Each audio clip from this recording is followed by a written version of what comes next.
Hello guys, welcome back to Open చేస్తే. ఎలా ఉన్నారు?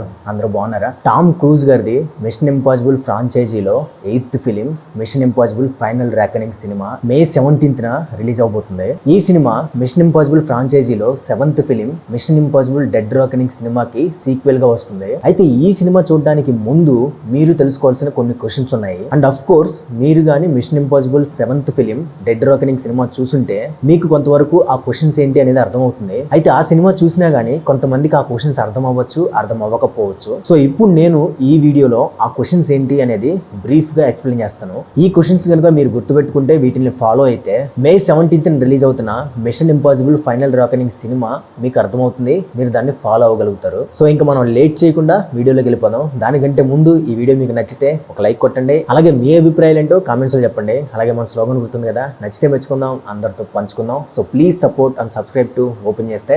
పక్కనే ఉన్న బెల్ ఐకాన్ ఒకటి మాత్రం అసలు మర్చిపోద్దు. సో ఇంకా లేట్ చేయకుండా వీడియోలోకి వెళ్ళిపోదాం.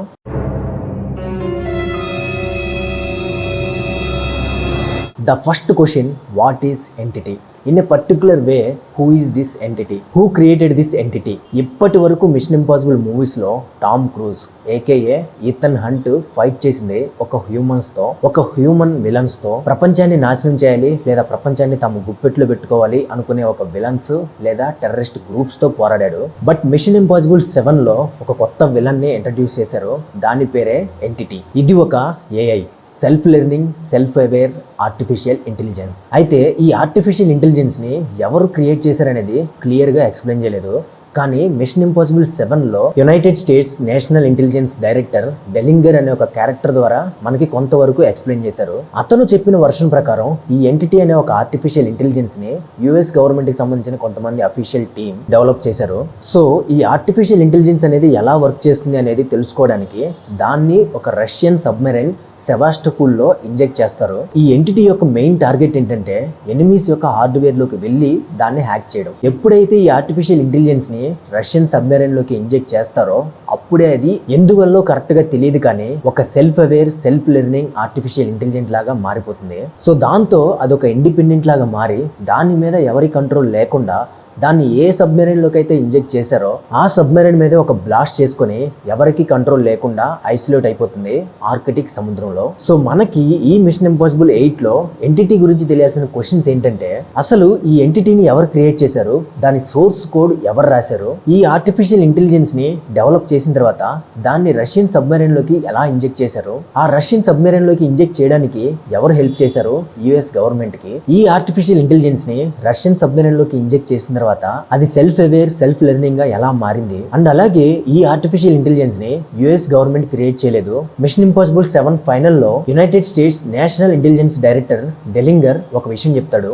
ఈ ఆర్టిఫిషియల్ ఇంటెలిజెన్స్ ని మా ఏజెంట్ ఒకరి దగ్గర నుంచి దొంగిలించాడు అని చెప్తాడు. దాన్ని మేము ఒక వెపనైజ్డ్ ఆర్టిఫిషియల్ ఇంటెలిజెంట్ లాగా డెవలప్ చేశాము అని తను చెప్తాడు. సో ఈ ఏఐ ని దొంగిలించిన ఆ ఏజెంట్ ఎవరు, ఆ ఏజెంట్ ఈథన్ హంటేనా అనేది మనకి ఈ సినిమాలో తెలియాలి. The second question, the key and the mystery. Arctic సముద్రంలో మునిగిపోయిన రష్యన్ సబ్మెరైన్ లో ఉన్న ది ఎంటిటీ ఆర్టిఫిషియల్ ఇంటెలిజెన్స్ ని దాని యొక్క లాక్ ని అన్లాక్ చేసే ఒకే ఒక కీ, ద క్రూసిఫార్మ్ కీ. సో మనకి ఈ సినిమాలో తెలియాల్సిన ఇంకో క్వశ్చన్ ఏంటంటే అసలు ఈ కీని ఎవరు డిజైన్ చేశారు. రష్యన్ సబ్మెరైన్ అంటార్కిటికా సముద్రంలో మునిగిపోయిన తర్వాత ఈ కీ ఎల్సా ఫాస్ట్ చేతికి ఎలా వెళ్ళింది, ఆ కీ యొక్క హాఫ్ పార్ట్ ఎలానా దగ్గరికి ఎలా వెళ్ళింది, ఈ విషయాలన్నీ కూడా మనకి ఈ సినిమాలో తెలియాలి. అండ్ అలాగే మిషన్ ఇంపాసిబుల్ 7 డెడ్ ర్యాకనింగ్ ఫైనల్ లో ఈ క్రూసిఫార్మ్ కీ అనేది ఈథన్ హంట్ చేతికి వెళ్తుంది. ప్రపంచంలో ఉన్న ప్రతి దేశం కూడా ఆ కీ కోసం వెంటబడుతూ ఉంటుంది. సో ఆ ప్రపంచ దేశాలన్నింటినీ కూడా తప్పించుకొని వాటిని ఎదిరించి ఈథన్ హంట్ ఆ కీతో ఆ ఎంటిటీని ఏం చేశాడు అనేది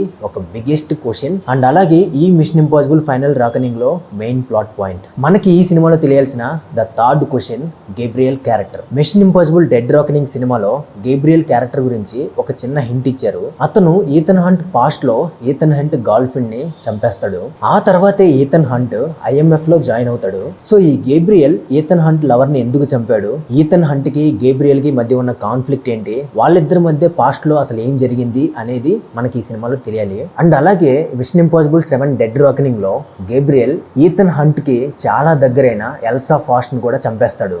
సో ఈ గేబ్రియల్ ఈథన్ హంట్ కి సంబంధించి పర్సనల్ లైఫ్ లో ఇద్దరిని చంపేస్తాడు. ఈథన్ హంట్ పర్సనల్ గా రివెంజ్ తీర్చుకోవాల్సిన వ్యక్తి ఈ గేబ్రియల్. గేబ్రియల్. కానీ మిషన్ ఇంపాసిబుల్ డెడ్ రాకనింగ్ ఫైనల్లో కీ కోసం అండ్ అలాగే ఎంటిటీ యొక్క లొకేషన్ కేవలం గేబ్రియల్ కి మాత్రమే తెలుసు కాబట్టి దానికోసం అతన్ని చంపకుండా వదిలేస్తాడు. సో ఇప్పుడు ఈ మిషన్ ఇంపాసిబుల్ 8లో గేబ్రియల్ కి ఈతనికి మధ్య ఫైట్ చాలా ఇంట్రెస్టింగ్ గా ఉండబోతుంది. అండ్ మోస్ట్ ఇంపార్టెంట్లీ ఇక్కడ ఎంటిటీ అనేది రియల్ వరల్డ్ లో కమ్యూనికేట్ చేయడానికి గేబ్రియల్ ని తన మనిషిగా ఎందుకు ఎంచుకున్నది అనేది మనకి తెలియాల్సిన ఇంకొక బిగ్గెస్ట్ క్వశ్చన్. నెక్స్ట్ ఈ మిషన్ ఇంపాసిబుల్ ఫైనల్ రాకనింగ్ లో మనకి తెలియాల్సిన ఫోర్త్ క్వశ్చన్ ఏంటంటే, ఎందుకు ఎంటిటీ ఈతన్ హంట్ ని చంపలేదు? ఎంటిటీకి తెలుసు ఈతన్ హంట్ ఒక్కడే తనని ఆపగలడు, తనని అన్లాక్ చేయగలడు, తనని డిస్ట్రాయ్ చేయగలడు అని. అండ్ అలాగే ప్రపంచంలో ఉన్న ప్రతి దేశం కూడా ఎంటిటీని కంట్రోల్ చేయాలనుకుంటుంటే ఈతన్ హంట్ ఒక్కడే దాన్ని డిస్ట్రాయ్ చేయాలి అని అనుకుంటాడు. సో ఈ విషయం ఎంటిటీకి తెలిసినా గానీ ఈతన్ హంట్ ని ఎందుకు చంపలేదు? ఒకవేళ ఎంటిటీ ఈతన్ హంట్ ని చంపాలనుకుంటే అది చాలా సింపుల్ విషయం, కానీ ఎంటిటీ ఎందుకు అలా చేయలేదు అనేది మనకి ఈ సినిమాలో తెలియాల్సిన ఒక బిగ్గెస్ట్ క్వశ్చన్. అండ్ అలాగే మనకి ఇక్కడ తెలియాల్సిన ఇంకొక ఇంపార్టెంట్ క్వశ్చన్ ఏంటంటే, Mission Impossible Dead Reckoning part 1లో Ethan team member Luther Ethan కి హెల్ప్ చేస్తూ ఉన్నప్పుడు అతన్ని ల్యాప్టాప్ ని ఎంటిటీ హ్యాక్ చేస్తుంది. ఆ ల్యాప్టాప్ ని తీసుకొని లూథర్ ఆఫ్లైన్ లోకి వెళ్తాడు ఎంటిటీ యొక్క సోర్స్ కోడ్ ని బ్రేక్ చేయడానికి. సో లూథర్ ఆ సోర్స్ కోడ్ ని బ్రేక్ చేశాడా లేదా అనేది మనం ఈ సినిమాలో తెలుసుకోబోతున్నాము. ఈ క్వశ్చన్స్ అన్నింటికి కూడా మనకి మిషన్ ఇంపాసిబుల్ ఫైనల్ రాకనింగ్ లో ఆన్సర్స్ తెలియాలి. ఇవి కాకుండా ఇంకా క్లారిటీగా ఇంకా డీటెయిల్డ్ గా మీకేమైనా క్వశ్చన్స్ తెలుసుంటే కామెంట్స్ లో చెప్పండి, నేను కూడా వాటి గురించి తెలుసుకుంటాను. సో అది గైస్ ఇవాళ మన వీడియో. ఈ వీడియో మీకు నచ్చితే ఒక లైక్ కొట్టండి. అలాగే మన స్లోగన్ గుర్తుంది కదా, నచ్చితే మెచ్చుకుందాం, అందరితో పంచుకుందాం. So please support and subscribe to Open చేస్తే పక్కనే ఉన్న బెల్ ఐకాన్ నొక్కడం మాత్రం అస్సలు మర్చిపోద్దు. సో నెక్స్ట్ వీడియోలో మళ్ళీ కలుద్దాం. Until then take care, see you all later, bye.